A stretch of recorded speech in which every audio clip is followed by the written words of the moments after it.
নমস্কার বন্ধুরা, WB good নিউজে সকলকে জানাই স্বাগতম। লোকসভা 2024 আজকের ভিডিও আমরা দেখে নেব 22টি লোকসভা কেন্দ্রের ওপিনিয়ন। 2024 সালে বাম কংগ্রেস আইএসএফ জোট 22টি লোকসভা কেন্দ্রের মধ্যে কোন কোন লোকসভা কেন্দ্রে জয়লাভ করতে পারে এবং তৃণমূল কংগ্রেস এবং বিজেপি কতগুলো সিট পেতে পারে এই 22টি লোকসভা আসনের মধ্যে। তো চলুন জেনে নিই আজকের ভিডিওয়। প্রথমেই আমরা শুরু করব কলকাতা উত্তর লোকসভা কেন্দ্র থেকে। কলকাতা উত্তর লোকসভা কেন্দ্রের 2019 সালে প্রার্থী হয়েছিলেন সুদীপ বন্দ্যোপাধ্যায় এবং জয়লাভ করেছিলেন। তো ফের প্রার্থী হয়েছে সুদীপ বন্দ্যোপাধ্যায় এবং জোটের থেকে প্রার্থী হয়েছে প্রদীপ ভট্টাচার্য এবং বিজেপির হয়ে প্রতিদ্বন্দ্বিতা করছেন তাপস রায়। 2024 সালে প্রদীপ ভট্টাচার্য জোটের প্রার্থী পেতে পারে 44% ভোট, সুদীপ বন্দ্যোপাধ্যায় পেতে পারে 36% ভোট এবং তাপস রায় বিজেপি প্রার্থী পেতে পারে 20% ভোট। কলকাতা উত্তর আসন থেকে 2024 সালে এগিয়ে থাকতে পারে প্রদীপ ভট্টাচার্য। পরবর্তী লোকসভা কেন্দ্র যাদবপুর লোকসভা। যাদবপুর লোকসভা কেন্দ্রে 2019 সালে জয়লাভ করেছিলেন মিমি চক্রবর্তী। 2024 সালে আসন থেকে লড়ছেন তৃণমূল কংগ্রেসের হয়ে প্রতিদ্বন্দ্বিতা করেছেন সাইনী ঘোষ এবং জোটের পক্ষ থেকে প্রার্থী হয়েছেন সৃজন ভট্টাচার্য। বিজেপির হয়ে প্রতিদ্বন্দ্বিতা করছেন অনির্বাণ গঙ্গোপাধ্যায়। 2024-এ তৃণমূল কংগ্রেস প্রার্থী সাইনী ঘোষ পেতে পারে 42% ভোট, সৃজন ভট্টাচার্য অর্থাৎ দ্বিতীয় স্থান অধিকার করতে পারে পেতে পারে 39% ভোট এবং অনির্বাণ গঙ্গোপাধ্যায় বিজেপি প্রার্থী পেতে পারে 19% ভোট। যাদবপুর লোকসভা কেন্দ্রে এগিয়ে থাকতে পারে সাইনী ঘোষ। পরবর্তী লোকসভা কেন্দ্র বালুরঘাট। বালুরঘাট লোকসভা কেন্দ্রে 2019 সালে জয়লাভ করেছিলেন সুকান্ত মজুমদার। এই আসন থেকে ফের প্রার্থী হয়েছে সুকান্ত মজুমদার এবং তৃণমূল কংগ্রেসের হয়ে প্রতিদ্বন্দ্বিতা করছেন মন্ত্রী বিপ্লব মিত্র। জোটের হয়ে প্রতিদ্বন্দ্বিতা করছেন জয়দেব। জোট পেতে পারে 38% ভোট অর্থাৎ প্রথম স্থান এবং বিপ্লব মিত্র তৃণমূল কংগ্রেসের প্রার্থী পেতে পারে 30% ভোট এবং বিজেপি প্রার্থী সুকান্ত মজুমদার পেতে পারে 32% ভোট। বালুরঘাট লোকসভা আসনে এগিয়ে থাকতে পারে জোটের প্রার্থী। পরবর্তী লোকসভা কেন্দ্র জলপাইগুড়ি লোকসভা কেন্দ্র। জলপাইগুড়ি লোকসভা কেন্দ্রে 2019 সালে জয়লাভ করেছিলেন বিজেপি প্রার্থী। 2024 সালে তৃণমূল কংগ্রেসের আসন থেকে প্রার্থী করেছে অর্থাৎ ধূপগুড়ি উপনির্বাচনের জয়ী প্রার্থী নির্মল রায় এবং বিজেপির হয়ে প্রার্থী হয়েছেন জয়ন্ত রায় এবং জোটের পক্ষ থেকে প্রার্থী হয়েছেন দেবরাজ বর্মন। 2024 সালে ধূপগুড়ি লোকসভা কেন্দ্রের ফলাফলটি কেমন হতে পারে আমরা যদি দেখি, নির্মল চন্দ্র রায় অর্থাৎ তৃণমূল কংগ্রেস প্রার্থী পেতে পারে 51% ভোট, জয়ন্ত রায় বিজেপি প্রার্থী পেতে পারে 28% ভোট এবং জোট প্রার্থী পেতে পারে 22% ভোট।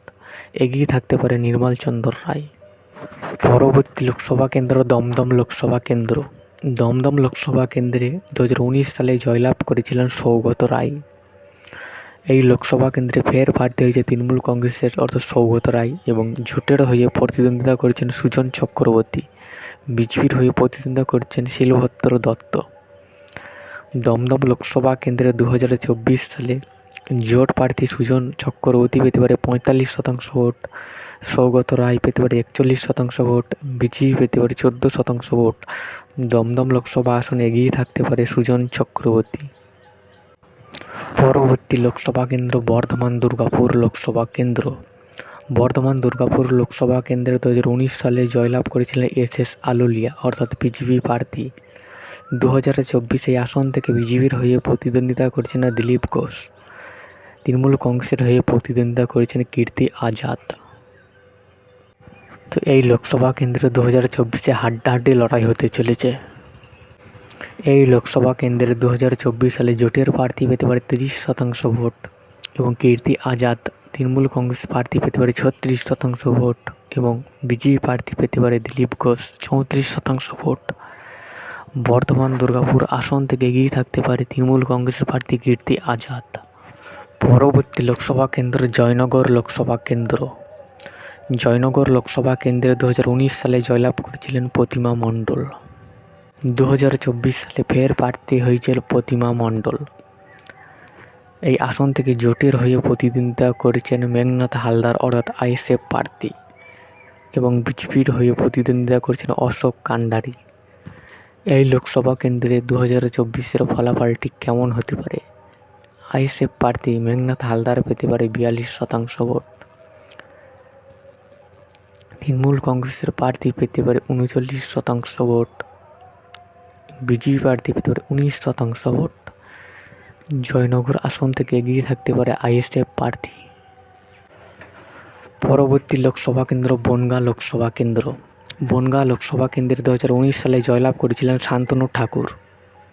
2024 সালে ফের প্রার্থী হয়েছে শান্তনু ঠাকুর এবং তৃণমূল কংগ্রেসের হয়ে প্রতিদ্বন্দ্বিতা করেছেন বিশ্বজিৎ দাস। এই লোকসভা কেন্দ্রে বনগাঁ লোকসভা কেন্দ্রে 2024 সালে শান্তনু ঠাকুর পেতে পারে 45% ভোট। বিশ্বজিৎ দাস অর্থাৎ তৃণমূল কংগ্রেস প্রার্থী পেতে পারে 42% ভোট। জোট পেতে পারে 13% ভোট। বনগাঁ আসন থেকে এগিয়ে থাকতে পারে শান্তনু ঠাকুর। পরবর্তী লোকসভা কেন্দ্র বহরমপুর লোকসভা কেন্দ্র। 2019 সালে জয়লাভ করেছিলেন অধীর চৌধুরী। তো এই আসন থেকে ফের প্রার্থী হয়েছে অধীর রঞ্জন চৌধুরী। 2024 সালে তৃণমূল কংগ্রেসের হয়ে প্রতিদ্বন্দ্বিতা করেছেন ইউসুফ পাঠান এবং নির্মল সাহা অর্থাৎ বিজেপি প্রার্থী। বহরমপুর লোকসভা কেন্দ্রে অধীর চৌধুরী পেতে পারে 41% ভোট। ইউসুফ পাঠান পেতে পারে 37% ভোট। নির্মল সাহা পেতে পারে 22% ভোট। 2024 সালে এগিয়ে থাকতে পারে অধীর রঞ্জন চৌধুরী। পরবর্তী লোকসভা কেন্দ্র মালদা দক্ষিণ। মালদা দক্ষিণ আসন থেকে জয়লাভ করেছিলেন 2019 সালে কংগ্রেস প্রার্থী। এই আসন থেকে প্রার্থী হচ্ছে ঈশা খান চৌধুরী কংগ্রেসের তরফ থেকে। এই আসনে 2024 সালে আসন থেকে হাড্ডাহাড্ডি লড়াই হতে চলেছে। কংগ্রেস প্রার্থী ঈশা খান পেতে পারে 41% ভোট। তৃণমূল কংগ্রেস প্রার্থী পেতে পারে 38% ভোট এবং বিজেপি প্রার্থী পেতে পারে 21% ভোট। মালদা দক্ষিণ আসন থেকে এগিয়ে থাকতে পারে ঈশা খান চৌধুরী। পরবর্তী লোকসভা কেন্দ্র মালদা উত্তর লোকসভা কেন্দ্র। মালদা উত্তর লোকসভা কেন্দ্রে 2019 সালে জয়লাভ করেছিলেন খগন মুর্মু অর্থাৎ বিজেপি প্রার্থী। আসন থেকে ফের প্রার্থী হয়েছে খগন মুর্মু বিজেপি প্রার্থী এবং তৃণমূল কংগ্রেসের হয়ে প্রতিদ্বন্দ্বিতা করেছেন প্রসেন বন্দ্যোপাধ্যায়।